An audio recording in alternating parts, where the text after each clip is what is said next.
At exactly 3:25 p.m. on April 8th of 2009, the dismissal bell rang at Oliver Stevens School in Woodstock, Ontario, and hundreds of grade schoolers were seen leaving the premises. Yet one 8-year-old was captured on surveillance leaving 2 minutes later than the rest, as she had to run back inside to get her mother's butterfly earrings that were left on her desk. Her name was Tori Stafford, and on that Wednesday afternoon, she never returned home. She was reported missing by her grandmother at exactly 6:04 p.m., and a missing persons investigation was launched immediately. Roughly 7 hours later, surveillance footage from a local high school was discovered, capturing what police say was the missing child, walking side by side an unidentified woman. Tori did not appear to be struggling in the video, and the woman was described as between 19 to 25 years of age, white, 5'2", and about 125 pounds with a black ponytail. The local police made a public appeal for the woman in the video to come forward, and Tori's grandparents offered a $10,000 reward for her return. A Facebook group dedicated to finding her gained over 20,000 followers in under 24 hours. On April 12th, 4 days after her disappearance, hundreds gather in Woodstock at 8 p.m. to hold a vigil for Tori, and her mother makes a tearful televised appeal for the return of her missing daughter. Over the following week, Tori's parents are interviewed by investigators, and each of them pass a polygraph test. Police call off ground searches 6 days after the child's disappearance after finding no clues nor leads. The day after, America's Most Wanted features Tori's case as its top story. On April 17th, the Ontario Provincial Police take the lead in the investigation, and the ground searches recommence. The case was then officially classed as an abduction, not just a missing person. They step up a media campaign by releasing a composite sketch of the woman in the video, and then circulate the image on social media and local news outlets. On May 19th, police attain information that the woman is 18-year-old Terri-Lynne McClintic, who is already in custody for breaching a probation order for a previous drug violation. She was transferred to the Ontario Police Headquarters and interviewed at roughly 5:30 p.m. by Detective Sergeant Jim Smith. She initially denied being the woman in the video and claimed to know nothing about the missing girl, but roughly 45 minutes into the interrogation, she breaks. I think it goes right back to what you've said a few times.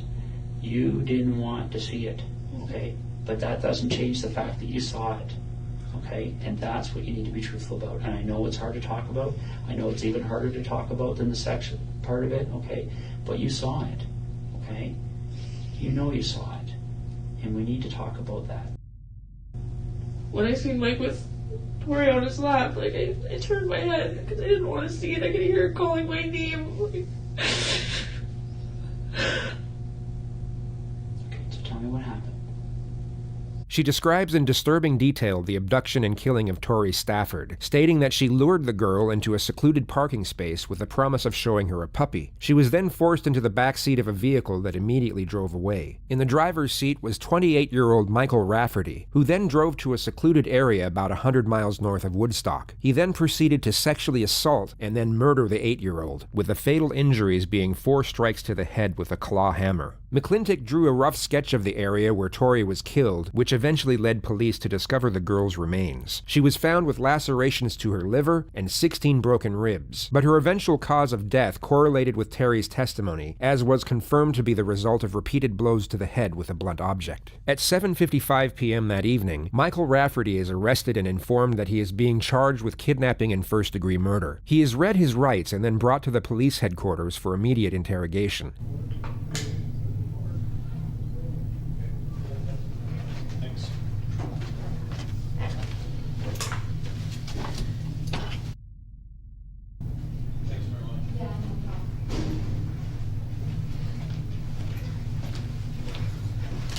Come on in and grab a chair.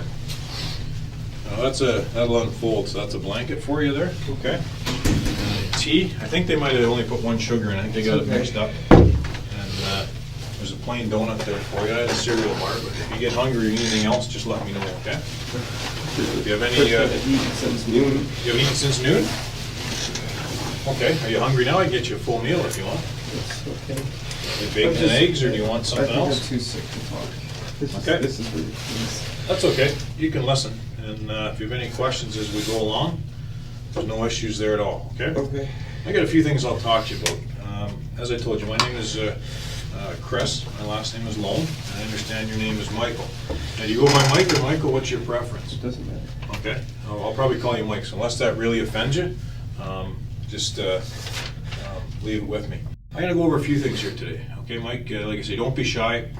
You'll find I'm pretty relaxed, pretty laid back, because I've dealt with these types of issues before. The Ontario Provincial Police have a highly trained behavioral sciences unit, and their subdivision of forensic psychiatry is recognized as one of the best in the world. At first, you will see the familiar strategy of rapport development. The investigator will retain a friendly and almost nonchalant disposition throughout the opening phase of the interrogation. The perception of solidarity and respect will make the suspect more likely to cooperate and take things into consideration, while the detective's easygoing disposition will also downplay the severity of the crime, thus making the gravity of admission far less intimidating. Anytime that you have a question, all right, don't be shy. Now,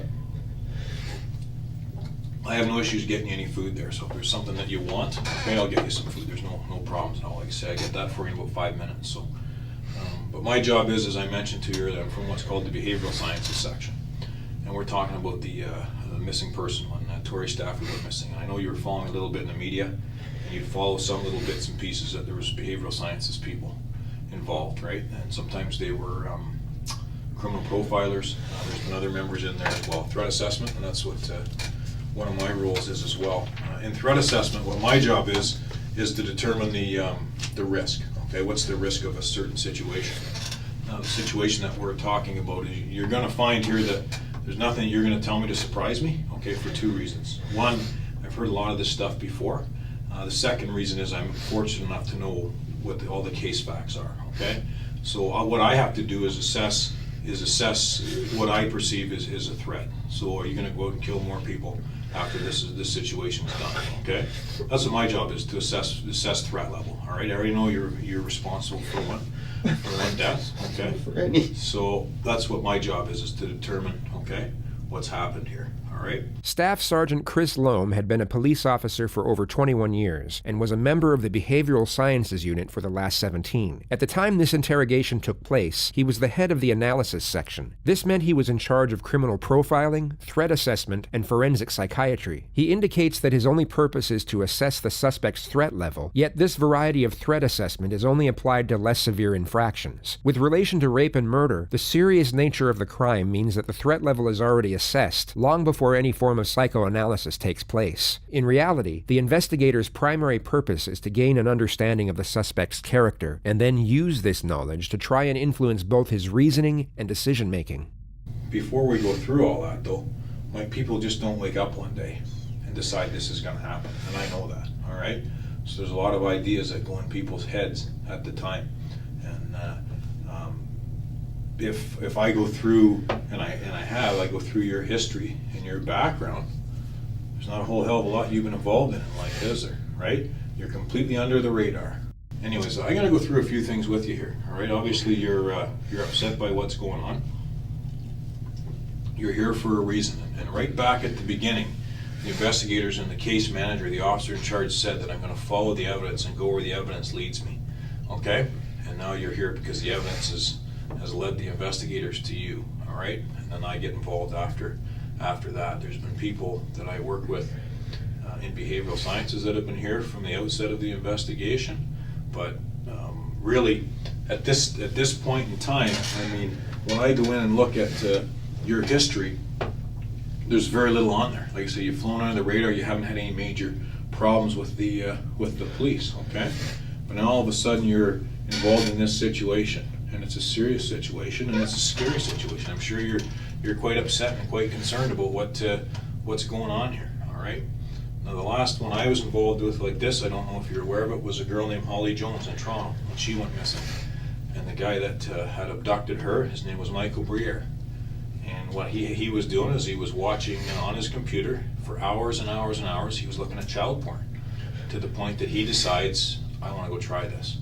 And he goes and he grabs Holly and he does some things to her, and then he realizes, what am I going to do? Okay? And he panics. He doesn't know what to do because she's a witness now. And he says, if I just let her go, she's going to tell on me. So he decides that he's not going to let her go. All right? And all that was from something as simple as watching child pornography for hours on end. These things happen, okay? And we can't say it happened close to home. Toronto's not that far from you, okay? These things happen all the time, all right? So what I need to do is sit with you. I already know how. I know the who's, right? Why? I mean, why is up to you, but I can actually probably fill in that blank for you, but that's not what my role here is. If I'm going to assess risk here and see, number one, do you even feel bad about what you've done? That's the first thing I look for. And number two, do I think, okay, he doesn't feel bad, so in turn he's probably going to do this again because he really doesn't care about it the first time it's happened, okay? I'm not at all upset with you. I'm not mad at you.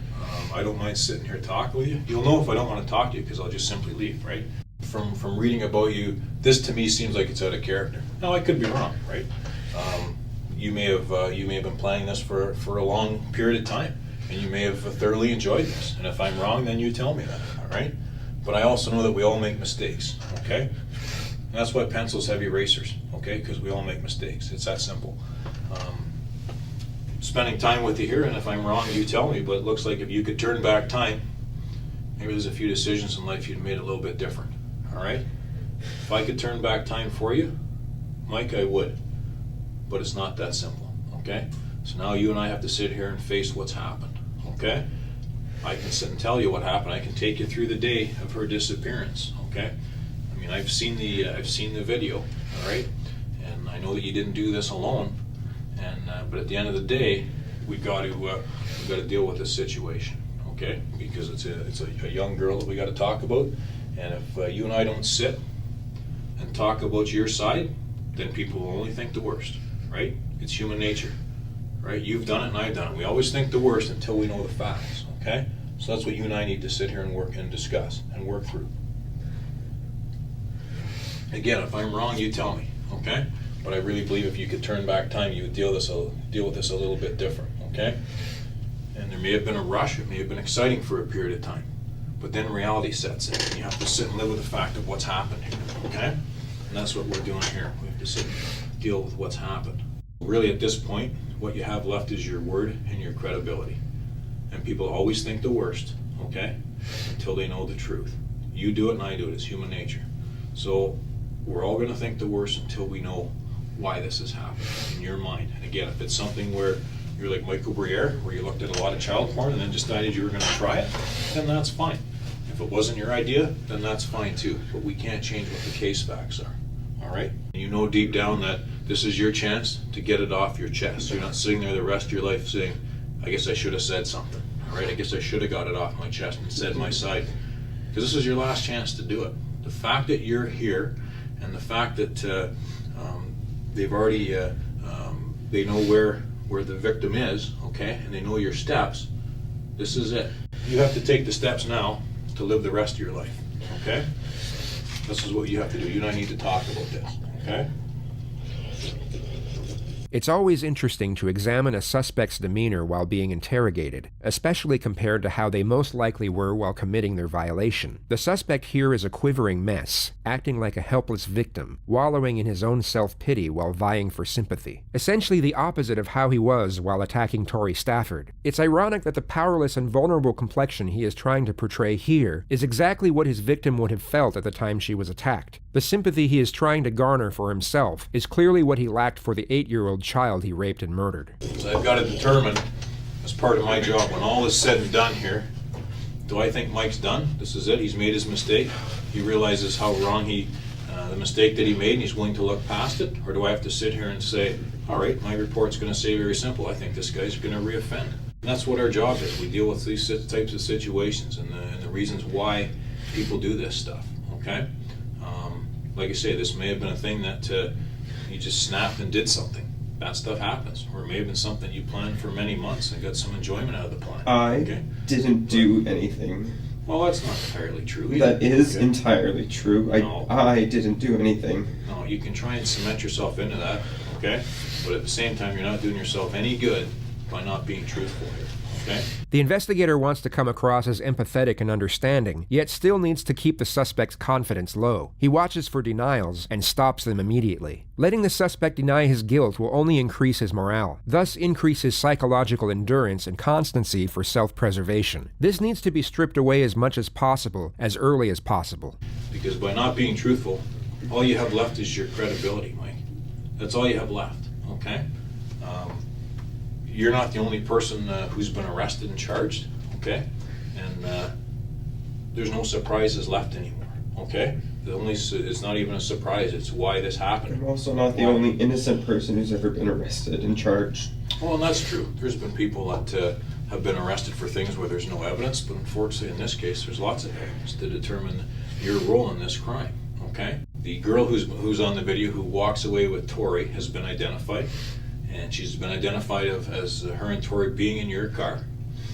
And the three of you and her and Tori, go to the Guelph area, go to the Home Depot, okay? And the grabbing of Tori, there was a planned event that you were going to grab her. You're going to grab a girl, but this other person was going to do it, and the other person got the girl, put her in your car, all right? And then there's other steps that are taken from there, okay? There's things that happen at Home Depot, there's things that happen outside of Guelph, and there's things that happen to Tori, all right, before she's gone, and you're involved in that, and you can't mask that, you can't change it, okay? No. Because what's happened has happened. I can't turn back the hands of time, and neither can you, okay? There's nothing I can do to turn back the hands of time and say, I wish Mike would have reacted to this situation a little bit differently, okay?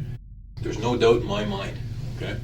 There's no doubt in my mind that you're involved in the abduction, okay, of Tori. No doubt in my mind at all. I've followed the evidence, I've read the file, okay? There's no doubt in my mind. We're past that, okay? And the only concern or the issue that I have is why you did this. What caused you to do this? Was it something you, like I say, is this something you've done before and you've been involved in the death of other people and you enjoyed this? Am I sitting across the desk from Paul Bernardo here? Am I sitting across from someone who's made a mistake? Okay? And that's going to be the question that's asked of you. All right? I'll get you a bucket there just a second. If you got to get sick, pull your boots there. Okay? I've seen it before. You're not going to offend me or bother me. So if you got to be sick, Mike, go right ahead. Okay? I'll get you some paper towels or something. If you feel like you're going to be sick, just grab the. I'll have the bucket there handy for you. Okay? Just leave it right there. You and I need to have a discussion here. This isn't a parking ticket. Okay? This is reality. Okay? And people are. I've already told you. You know this. People assume the worst until they know the truth, okay? And people are going to assume the worst of you, unless you and I sit here and clarify it. Okay, something's pushed you to do this. Okay, you can't just fly under the radar your entire life. Okay, Mike, it doesn't happen. It's not realistic. Okay? I'm not going to sit and tell you that it happens. Something brings this on. And when you sit and talk to someone who had a troubled life like Michael Briere and just gets pushed into doing this and panics and thinks, what would it be like to take a kid and touch and rub a kid? And then wish you could stop, okay? And people can't, and that's the whole issue here, all right? The detective seems to be almost rambling here, but this is a common strategy used to keep the suspect's mind racing. When Rafferty is concentrating on what the detective is saying, it doesn't give him a chance to conjure up his own thoughts, making it very hard for him to either think up a lie or disassociate from the situation altogether. It's a methodical process of breaking a suspect down through mental exhaustion and slowly chipping away at his psychological stamina piece by piece. We can't control every emotion, all right? We can't control some of our urges, some of our thoughts. None of us can, okay? And I can't look you in the face and say I haven't made a mistake or made a bad decision in life, because I have. But the reality of it is, you and I have to accept that and move on, okay? Because I can walk out there and never see you again. Like, I can do that, right? My job here is done. The job here is done, as you'll find out tomorrow, as things start to be released. There is no more questions. There is no more long drawn-out investigations. They're already sending people home to spend time with their families, okay? They're scaling back what's happened because it's been cleared and they know what's happened and the pieces of evidence have been gathered. So that's reality. I can't downplay that. But you and I need to walk out of here together, okay, with what happened here. You and I have to sit and say, this is what pushed Mike over the top. This is what pushed Mike to get involved in something like this. Because if I don't, then you sit here on your own and you have to take it. Okay, and is that necessarily fair? All right? I have to sit here on my own anyways and take this. To an extent you do, yes. You have to sit there and decide, am I going to get rid of this and get this off my chest so people understand my side, or am I going to sit there curled up and keep it in for the rest of my life? All right? You need to be realistic about this, okay? You have no battle plan to deal with this, right? It's happened, it's spun out of control, and you're thinking, okay, if I ever get caught for it, what am I going to do? well, your plan isn't going to work, okay? Because you're not built for this shit. This isn't what you're about, okay? You're not some sick bastard, right? That sits there and gets enjoyment out of hurting people, all right? So now you have to live with this, okay? And to live with it, one of the first ways, right, is like if someone's an alcoholic, what's the first thing they have to do? Acknowledge they got the issue, all right? You have an issue here in that there's overwhelming evidence, compelling evidence that indicates you're involved in what's happened to Tori, okay? And I can't change that and you can't change that at this stage. But you need to be honest and you need to understand your credibility, Mike, is all you have left. All you have left from here on in is your credibility. And you sitting here saying nothing doesn't do you a bit of good because no one's going to know. And then all of a sudden, 10 years from now or 5 years from now, you decide to say something, who's going to listen? Nobody, okay? This is your chance to say your piece, all right? Like I say, if you want, and you can see probably I'm trying not to out of respect actually for you, but I can sit and get as graphic as I want, okay? Because none of this stuff bothers me because I've seen it hundreds of times, okay? But if I sit and go over what's happened here with Tori, you may not be real happy about it because it's going to cause you to relive all this crap, okay? And maybe you want to, because I can tell you I've sat with guys that wanted me to say it again so they could hear what they've accomplished. And I've had that, where they want me to say it 2 and 3 times because they get a rush out of that. I don't think that's you, okay? You're not some sick guy, okay? I'm not sitting across from Paul Bernardo, okay? I know that, and I know people that have sat across from him, okay? And I know 2 officers that have in different stages of their lives, okay? And I know what he's all about. You're not that guy, all right? But at the same time, you can't just sit here and say, well, I hope this all goes away, right? This isn't like a list your girlfriend gives you to say, here's a list of things to do. Can you go pick up a few things at the grocery store for me and get some gas? This isn't what that is, okay? This is a lot more serious than a to-do list. We need to deal with reality. And the reality of it is your credibility is all you have left at this point. If you sit there and say nothing, everybody's going to assume the worst, okay? And you may be painted with a picture that you're not real happy with, okay? And I'm the only one that feels like sitting in here with you, right? There's no investigators lined up in here sitting with you. Why do you think that is? Right? Because they've been working at this for weeks, okay? They're tired and they've been away from their families and none of them want to come in here and talk to you, okay? I have no issue with that. I'm neutral. I don't have these issues. I haven't been away from my family. I don't mind talking to you. Like, I've talked to people that have been involved in things far worse than what they're saying you did here. Far worse, okay? And I can sit and list the things that I've been involved in. There are people who have done things that have been a threat to our national security, terrorism in Canada. Where I've dealt with people that have been involved in murdering more than 3 people, all right? I've been involved with people who have abducted and taken the life of children. I've been involved in that. I've dealt with many people who are sex offenders that habitually and repeatedly touch and molest children. I've dealt with that. That stuff doesn't bother me, okay? But what's going on here is that you're just in there, you're just a big bundle of nerves, and you don't know what to do. You don't know whether to sit here, shake, shit, puke, you don't know what to do. But the reality of it is, at the end of the day, the evidence is the evidence, okay? And the evidence clearly shows you're responsible for the abduction of Tori, okay? And I also know that she's no longer with us, okay? And you're responsible for that too, okay? And there's a sexual component to this as well. So you might want to sit and get this off your chest and go through your side with me, all right? Because if I just walk away, at minimum, that's what people are going to think, at minimum. But you have some explaining to do, okay? That's reality. I can't change that, okay? If this is something that got out of control, that you just planned on taking her and you thought you were going to put her back, or just take her for a ride, that's fine. It got out of hand, then we need to talk about that, okay? You need to sit and explain that and say why, okay?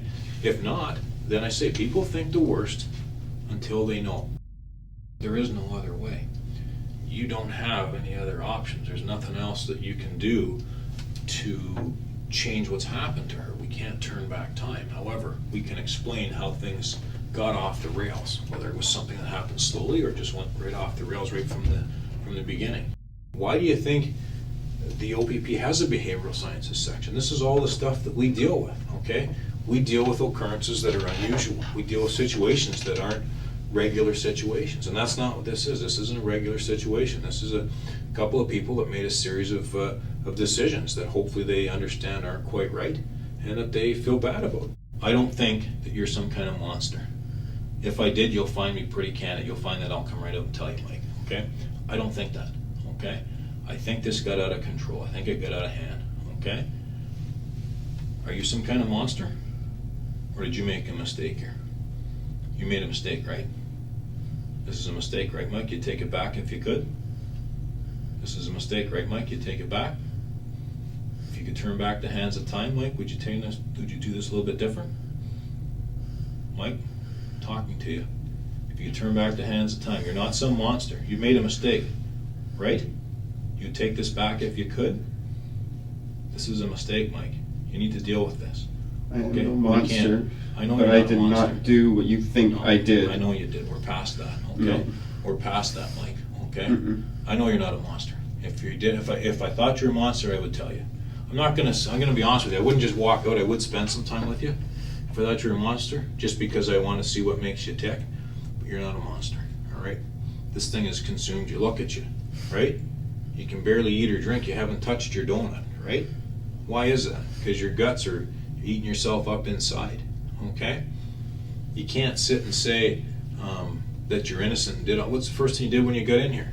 You just laid down and curled up, right? It's all over. You know it's over, okay? You know it's done, okay? You don't have to be an expert in body language. All you've done is lay around in the fetal position since you've been here. That's not how innocent people act. That's not how people that are falsely accused of something act. It's the last thing they do. Possibly that it's It's the last freezing. I thing. haven't eaten since noon. It couldn't be that this is all just a huge shock to me. No, it Yes. couldn't have been any of that at all. It's probably all of that, but it's also the fact that you're involved in it. It's probably all of that, Mike, okay? The fact that maybe you haven't eaten that much and maybe you are cold, there's no question. The first thing you said to me was you're cold and hungry. So that's why I grabbed you that stuff, okay? And I'm willing to accept that. Maybe that is part of the issue, okay? But there is a larger issue here, okay? And it's the issue of the evidence and the issue that you're involved in this, okay? And we can't change that. I have no ill will, anger towards you. I have none. You don't make me mad. You don't upset me, nothing like that, okay? The only issue I have is I don't fully understand. I volunteered here to come here and shoot the shit with you because I've talked to people in worse situations than you, okay? And like I say, you've been pretty respectful with me. You're not giving me a hard time. You're not being rude to me. So I'll sit with you because, but you know, the reality of it is I can walk away and you're going to sit and deal with this on your own for the rest of your life. You're a smart guy. You're nobody's fool. You know the situation. You know you're in a tough spot. And again, this is your opportunity to say your piece. But you got some pretty serious explaining to do here, okay? In the big picture. Now, without me, if I just leave you here, you got some stuff that you need to explain. I've acknowledged already what my thoughts are of you, okay? I've told you that from the beginning, that this is out of character for you, okay? But maybe I'm wrong. Maybe that's why you don't want to talk, because maybe you're thinking, oh, you know what, Chris, you're wrong. You know, maybe I've done this before. Maybe I plan on doing it again, all right? I don't think that, but I mean, you could be sitting here playing me, right? How the hell would I know, okay? I can tell you that I don't think that's the case because I've sat across from a lot of people, again, that have been through stuff a lot worse than you. You made a mistake, man. Deal with it and we move on. I am concerned that you're just going to sit here and, oh, well, we'll take a chance. Maybe I'll just leave it and it'll all work itself out. Well past that, Mike. This is not going to work itself out, okay? We're past that. You need to acknowledge what's caused you to do this. And I never said for a second that you went and took that kid from the school, because you didn't. But that kid was taken from that school, all right, by Terry and put in your car, okay? And you were there, and you were part of when the kid was driven to Guelph, okay, in the Home Depot. And then from there, the kid, into the demise of the kid. But this is the stuff we need to explain. Nobody can control your destiny now but you, okay? I can. I mean, I've already told you. I've already put my cards on the table.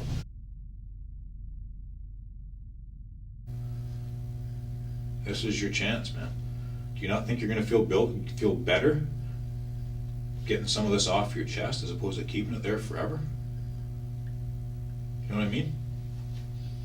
I'll sit with you and do this. There's no issues with it at all. Like I say, I have no problem sitting with you, man. Why don't we just find a starting point and we'll do it? Because you're going to sit and stew forever. Sitting, oh, I should have said this or shouldn't I have said that, right? It's up to you. I mean, I've got situations where I wish I'd have told somebody something that I didn't, and I regretted it my whole life, okay? And it's situations with family members where you should have said your piece or you should have kept your mouth shut, but we all have those experiences. But this is your chance to say your piece, all right? And I think you and I should take that chance. I think you and I should just sit and have that discussion. How is it going to get worse, right? It can't. And obviously, to an extent, someone's put you in this position, right? And we need to deal with that. You want me to tell you things I didn't do so I can get locked up for the rest of my life for this? No, that's not. I don't want you to tell me things you did not do. No, I'm going to ask you a question. What's your biggest fear or your biggest concern now that you've been charged with this? What's your biggest concern here? Losing my life. Okay. All right. I want to know what this girl Terry said. Okay. She acknowledges that she grabbed Tori and brought her to your car, that it was your wishes, that you sent her there with certain things that you were looking for in a victim, and she took her. And you guys drove on the highway and did the Home Depot thing, which I talked about, left the Home Depot, went to a secluded area, you had sexual relations with Tori, and Tori was killed.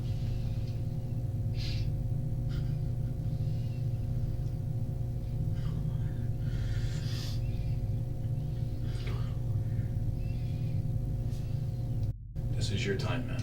This is as good as it gets, unfortunately. All right? This is it. And I mean, I can get into more detail if you want, but in a nutshell, that's a polite way of saying what the allegations are. But if there's stuff, if there's other people here.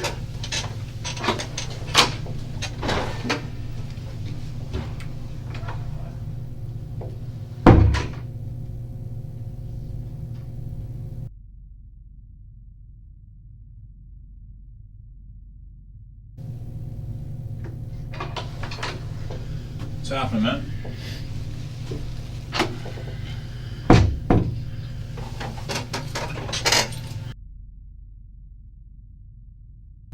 What's this process? What happens? What happens next? After you and I are done talking, you go back to your cells.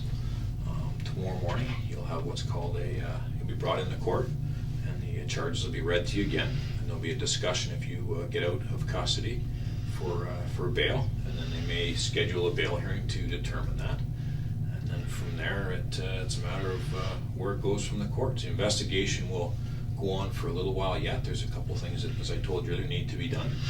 And then in the big picture, you're facing these charges.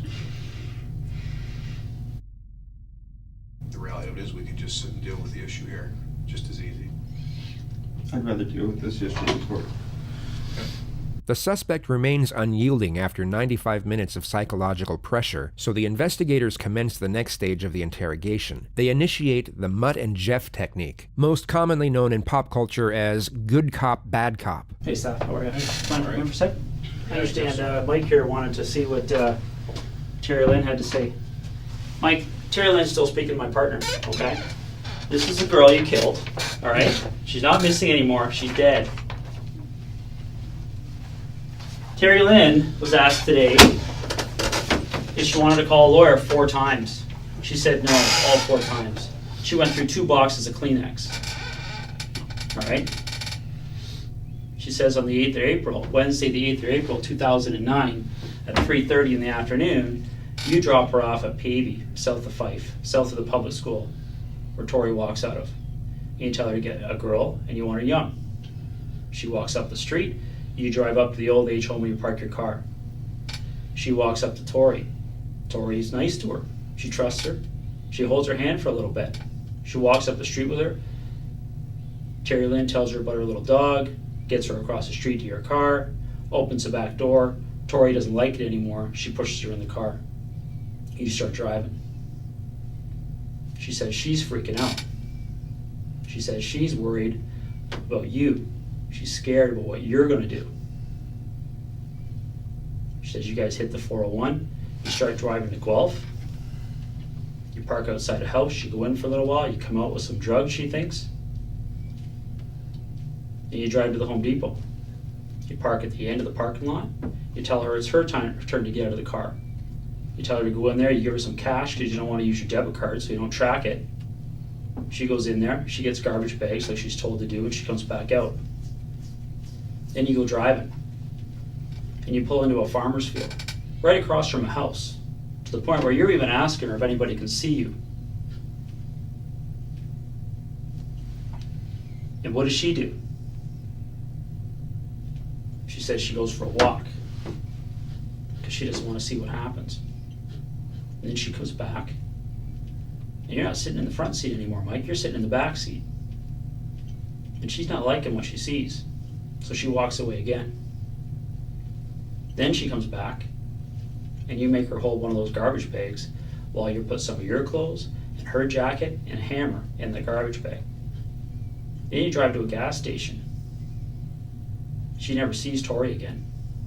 You drive to that gas station, you get out, you wash up, you dump the bag. You drive back to Woodstock. That's Terri-Lynne's story, Mike.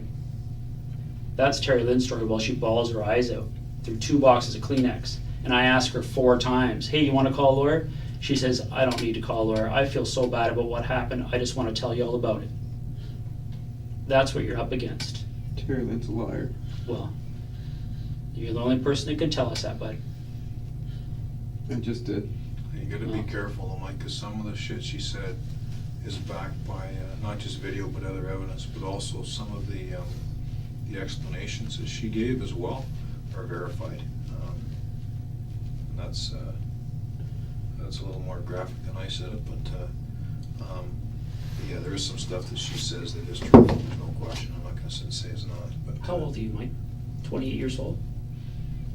You want to tell us your side of the story? Get rid of your fucking security blanket and start being a man. Because it's not going to be her semen that we find on her body. When we look at the areas underneath the parts of the seat that you cut out, we're going to find her blood. Do you know how blood works? Do you know about red blood cells, white blood cells? White blood cells are thinner. They look like spit when they're separated from red blood cells. They're the ones that seep through into the foam. That's what we get the DNA from. Skin cells from her rubbing up and down against your seats in your car. Tori Stafford is all over your car. All over it. And Terri-Lynne explains everything that she knows we're going to find. You're explaining nothing. So I don't give a fuck if you say one more word to tell you the truth. All right, we're done then. Well, I'm done with you anyway. Okay. This officer here is trying to understand what the hell you're going through. I don't care. Who are you? I'm the lead investigator here. Okay. Okay? Terri-Lynne's full of shit. Well, that's going to be a funny thing for you to say in court, isn't it? No. Because how's the DNA going to be full of shit, Mike? Huh? How's the biologist from the Center for Forensic Sciences going to be full of shit? How's the pathologist that examines her body going to be full of shit? Explain that to me. I'll be careful, Mike. That's a dangerous road to go up. If there's something you and I can clarify with what she said, then let's clarify it. But we can't just sit here with a blanket statement that she's full of shit, because there is some things that's truthful. And then by you saying that takes away your credibility. So we gotta be very careful with that. I'm done with him. Yeah. This officer's got his job to do, Mike. He's got a different job than I do. For my investigation, you keeping your mouth shut is the best thing can happen. So keep on keeping it shut. Okay. The theory behind good cop, bad cop is known as the fear, then relief response. It's believed that when the immediate shift from one emotion to the next is so extreme, a suspect can become disoriented, and their ability to think critically can be affected. This specific state of disorientation makes compliance more likely, as the rapid change of emotion can evoke the feeling of uncertainty, and a suspect's positive response to an oncoming request is a form of coping with this uncertainty. This is of course not a guaranteed system, and a suspect will not always respond in the desired manner. Well, you know more than I told you anyway. It wasn't quite as eloquent as I would have put it, but anyways. Like I same time, what he's saying is right. Like, I did watch what she was saying, and she was very emotional, there's no question. And she did go through Kleenex, there's no question of that. And she was upset, and there's stuff that she said that, I mean, was clearly known ahead of time by the investigators, and there's stuff that was said that, by her saying it, later proved out to be confirmed other ways. So don't, no, I can't say don't, you can do whatever the hell you want, but just be careful going up that road. Anyways, but if, like I say, I have no issues on that. That doesn't change my opinion, our discussion, to be quite honest. I mean, they've got their opinions, and obviously they're getting sick of listening to me, so they've come in and said their piece. But like I say, I've got no, I'm not pissed with you, so I'm not, but like I say, this is your chance. This is your chance to say your piece. And I'm sitting here willing to listen to it. Well, he just told me not to say anything more, so. Well, that's up to you. You don't say anything to him. That's what he said, though. He doesn't want you to talk to him, but that's fine. I'm still interested in listening to you. Do you want to talk about the part of the school where she's grabbed? We can discuss that and see what your thoughts are there.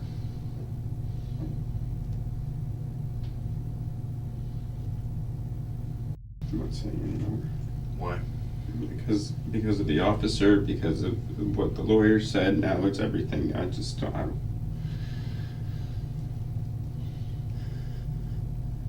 What do you think is going to happen next? I'm not sure. I don't know. Someone runs in here and starts barking.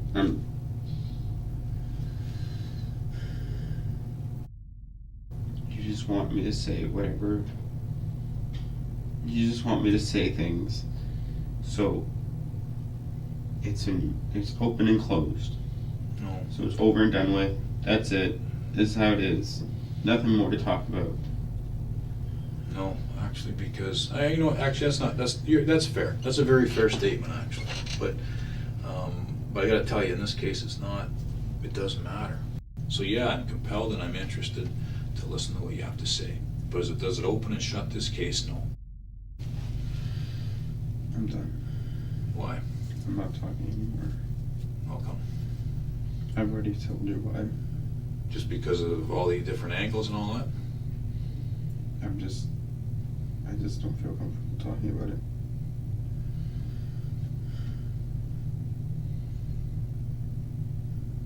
So you're prepared then to just leave it like this and you're going to ride it out from here, see where it goes?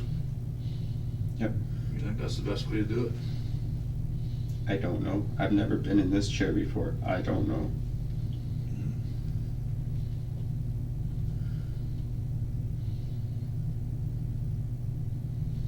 Any questions of me? No.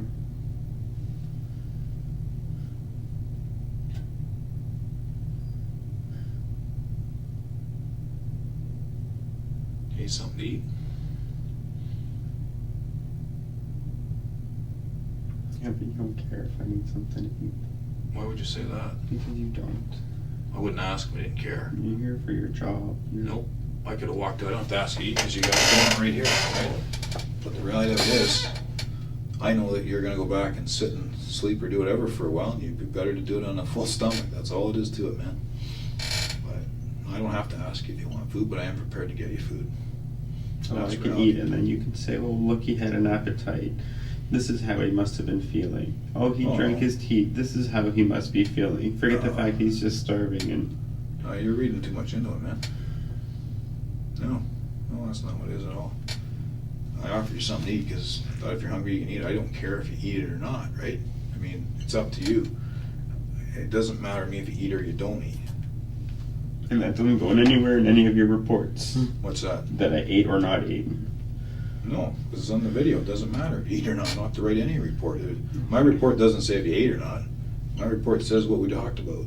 This is a very intriguing moment of the interrogation, as the suspect's state of mind seems to be in two places at once. He is undoubtedly clinging on to hope, made evident by his outright refusal to admit involvement, yet he still has situational awareness. He knows deep down that his act isn't being bought, giving reason for his guilt in requesting food. He would have been starving at this moment, yet his primary concern was how he would be perceived while eating. He is caught between wanting to satisfy his hunger and trying to appear so guilt-ridden by the circumstances that he doesn't even care about his hunger. No, I don't, like I say, it's, your appetite at this point doesn't matter, really.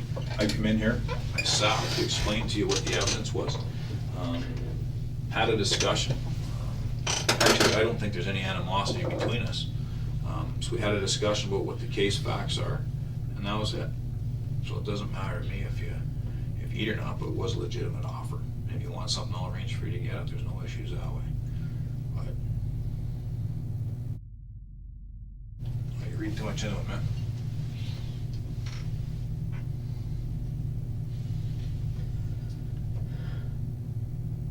Do you want something to eat? I need something to eat, yes. All right. I'll get you something to eat. Look at me. Take it easy.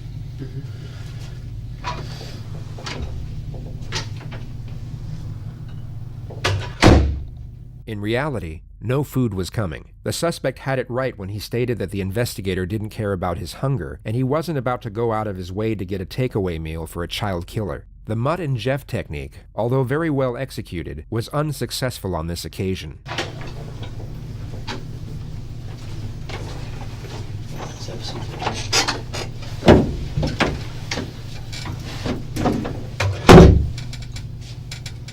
Hey, Mike, I'm a pretty get down to the facts kind of guy. I'm sure you've realized that from our brief encounter earlier, all right?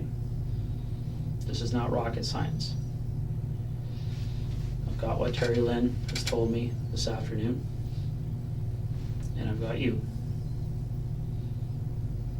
This is your opportunity. Terri-Lynne's sitting right here. Tell us she's a liar.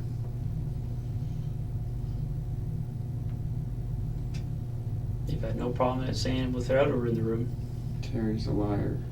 Yeah, that's what you're hoping. I'm not even looking at her. I don't need to look at her.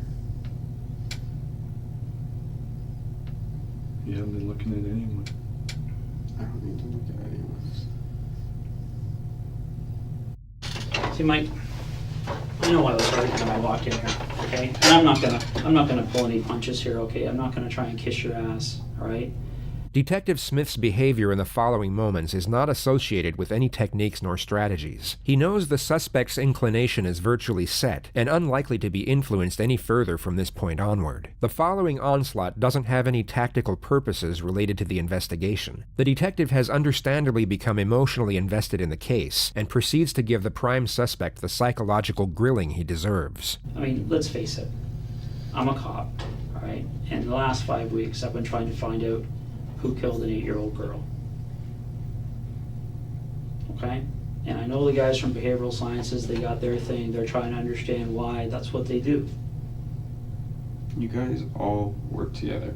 Yeah, we do. They're good people. They know their job very well. And sure as hell, I'd like to know why. All right? I'd like to think that we don't have people walking around our communities who just because they're bored on an afternoon say, hey, why don't we grab that girl and rape and murder her, okay? I'd like to think that we live in a community where people think a little bit more about what they're going to do than that. Do you think you're coming off as an innocent guy? Do you think you're looking like somebody who's been wrongfully accused here? You're going to see it however you want to see it. My lawyer, or the lawyer, instructed me to just say... Yeah, I know, Mike. I know what your Simply- lawyer instructed you to say. But that doesn't make you an innocent man. That makes you a man who's saying, holy fuck, what am I going to do now? Nothing I do is going to change your opinion. So I might as well just follow the lawyer's advice. Well, you're right there, Mike. Nothing you do is going to get you walking out of this police station tonight without being charged with murdering Tori Stafford. You're right.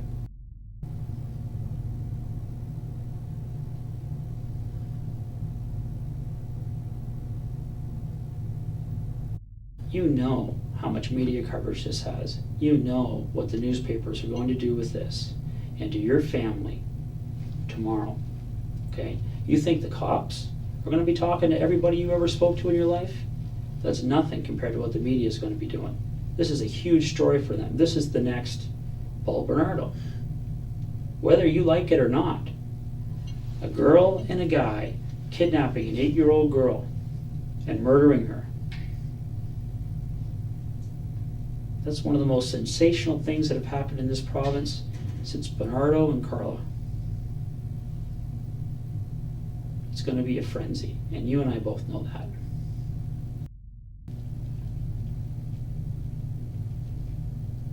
You know what a psychopath is, Mike? I have never met one. Well, I just met one tonight. I just find it funny how you can go full sure on something when you don't know. Well, Mike, when somebody tells me that they were present when a man killed an 8-year-old girl. Somebody told you that. Mm-hmm. She did. Okay. When that happens, okay, we don't say, oh, well, maybe after we go golfing for the week, we'll go and see Mike and see what he has to say. That's not the way it works. No, so let's just pick him up and then say, yep, you did it. Because that's obviously got to be the right way to go about things. Yeah.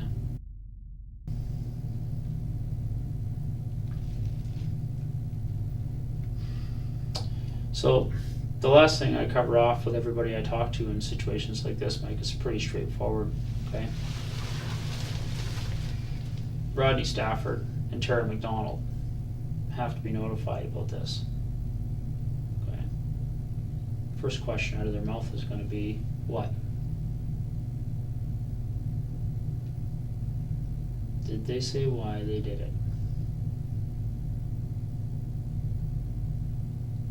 I'm sure one of those two will have the answer for you, why somebody would do it. What are you getting at, Mike? What are you throwing out there for me, buddy? It doesn't matter. It doesn't matter. You're going to talk to them anyways. You know what, Mike? If you're going to claim you have no involvement whatsoever, don't play games with me and throw out little hints and see what comes of it. There's no game. There's no little hints. There's nobody involved in this except for you and Terri-Lynne.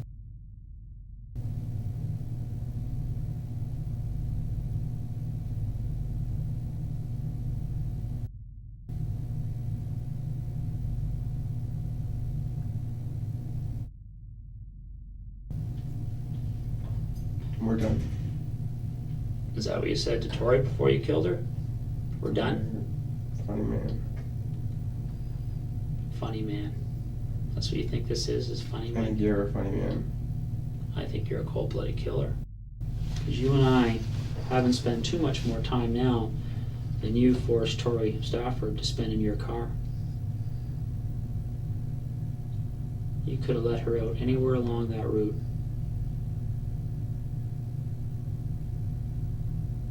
You could have killed her without sexually assaulting her. And that's what I wanted to sit across from tonight. See what it's like to sit across from a guy who, when he abducts an 8-year-old girl, is so turned on by it that before he kills her, he has to have sex with her. So if you ask me why I'm sitting in this room, I'm sitting in this room for Tori. Making you squirm, putting you through some of the grief that you put her through. That's why I'm in here, Mike. And I'm having a good time. You are a sick puppy, Michael.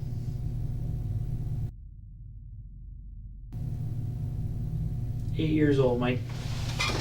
8 years old, buddy. All she wanted to do was go home and have a little party for her friends because her mom just redecorated her room for her. That's pure evil, bud. And that's exactly what the judge is going to see.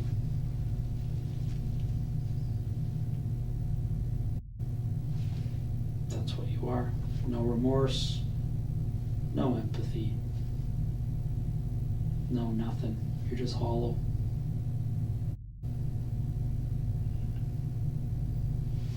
The nice thing about the place you're going to be spending a good chunk of your life is they actually have glass cells. So you and Bernardo can make googly eyes at each other all day, whatever you guys do in there. So it's nice meeting you, Mikey. Enjoy the rest of your life. This is the kind of room you're going to be spending it in.